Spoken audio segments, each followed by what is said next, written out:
Hey guys, this is a quick review of the Spyderco Maximet Manix 2. They should be calling it the Maximanix or something awesome like that. The Maniximet. Anyway, this is a hard-working, hard-use knife I've already reviewed in the CPM S110V steel, which was also a great steel, great performer. And yeah, I've got some really good things to say about it, but there's also some things you need to know about this platform of knife. And I'll get into them now. I'll start off with just the general specs. So this is a really light but really full-sized and full-featured knife. So you're getting a 3.5 inch blade, you're getting about a 4.5 inch handle, and the weight in terms of grams is insane. It is 79 grams, which weighs as much as a small Sebenza. So a much bigger and more robust and more hand-filling knife than the small Sebenza. Let's put them pivot to pivot. You're getting a lot more in your hand for your money. And in terms of everything, in terms of steel and in terms of actual just more material in your hand. Let's look at some other comparisons. This is the Spydie Chef, about the same size. Very sort of different in terms of taste.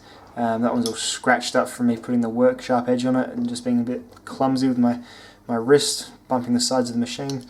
Sad. This is it next to a Kaiser Gemini. Pivot to pivot there. Bit bigger again than that. This is next to a Benchmade 940, another great working knife.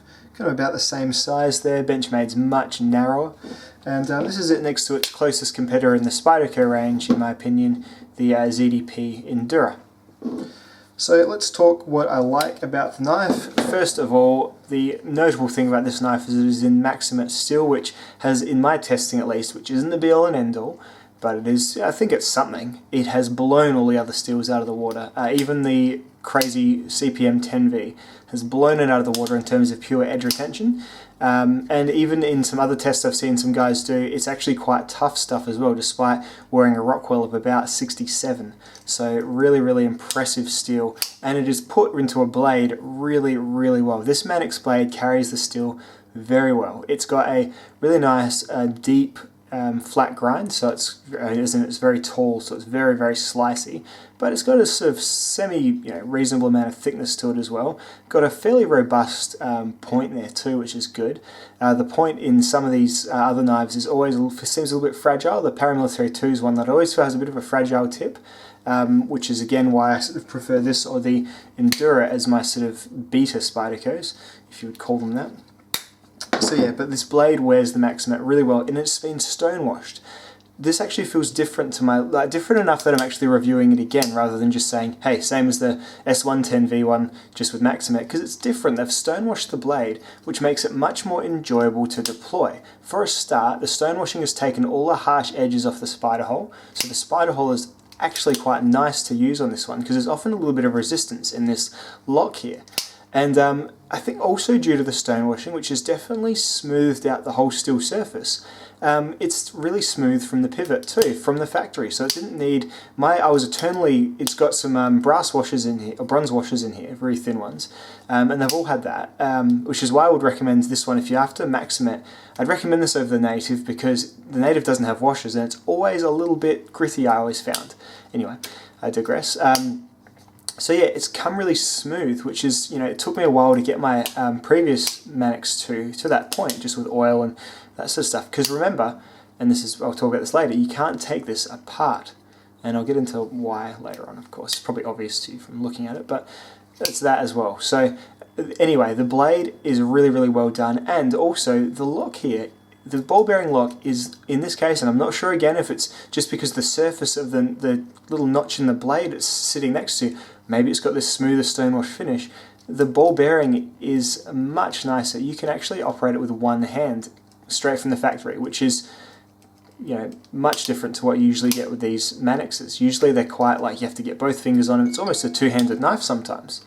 So yeah, it's very, very very different enough in deployment that I thought I'd actually re-review it, and it's a positive thing. It's made it like a really much more enjoyable knife to carry and to handle and use, so very, very good there.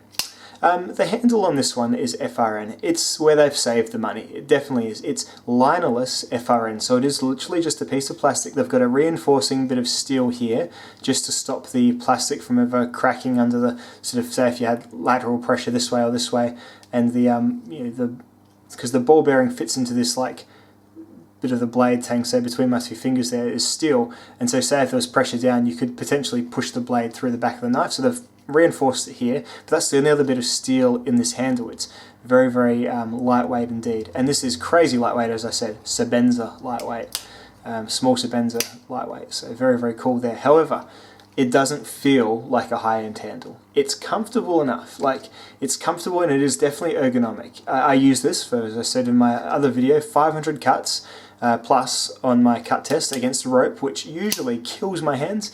Not too bad at all with this one, so really, really fine. The only point of hotspot is this channel here where the blade folds into is a little bit sharp on both sides. I'd love for them to have done the plastic equivalent of stone washing through here, because that is a little bit sharp. So you just give it a bit of a push there, and you see just a little bit of a mark in your finger. It's just because they've saved some money there. It's not a nice flash G10 handle. Oh, this would be an amazing knife with the G10 handle, even though it would be heavier. Geez, that'd be good, having Maximet in that. Anyway, so the handle is where you definitely feel the money's been saved.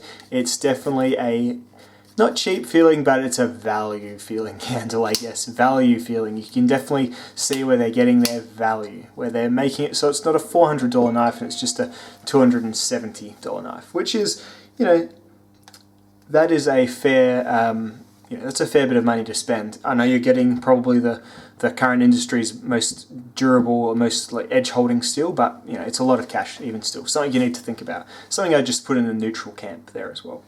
So also in the neutral camp is, yeah, just the general feel of the handle. The ergonomics, I'd say, they're still good. It's definitely one of the good points of the knife.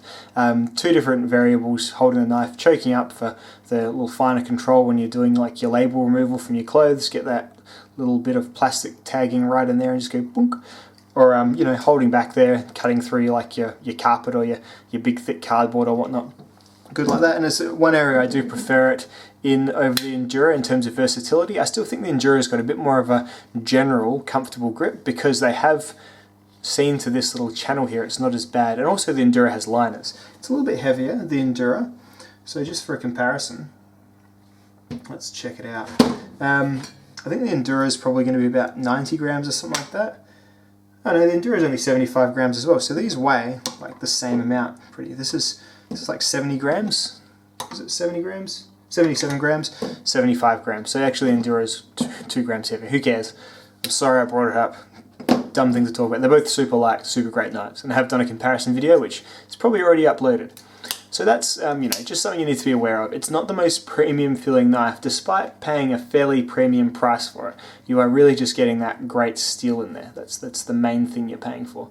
The S110V version you pay about $70 less for in Australia, about $40 less for in America. So you're paying a fair bit for that extra bit of edge retention and not much else. Like even, you look at the plastic lanyard hole, it is just a plastic tunnel through the plastic. It's all very plastic. The pocket clip, it's the wire clip, which is a nice looking clip, I think, as in it's nice and inconspicuous, but it's not the deep carry one. So there's two Spyderco wire clips. There's the more stiff deep carry one, which curls over itself, like on this Spydie Chef, and then there's this one, which is not deep carry, which just kind of sits between, sits on the outside of that screw there, and it's always quite jiggly.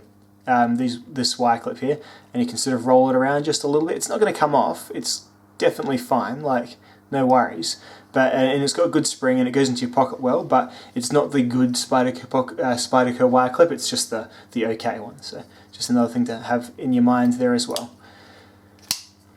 So overall, it's a more fun version of the Manix than I had before. But there's no getting around it. This is just a pretty standard, pretty much user style of knife that you're not really going to get a great deal of collecting joy from. The steel nerds like me will love knowing that they've got this steel in their pocket, but in terms of having a bit of fun sitting on the couch playing with it, although it's a little better than the last Manix I had, it's certainly still no Benchmade 940, it's still no Kaiser Gemini, bam. It's no Spydie Chef. It hasn't got anything particularly unique and odd and kooky about it.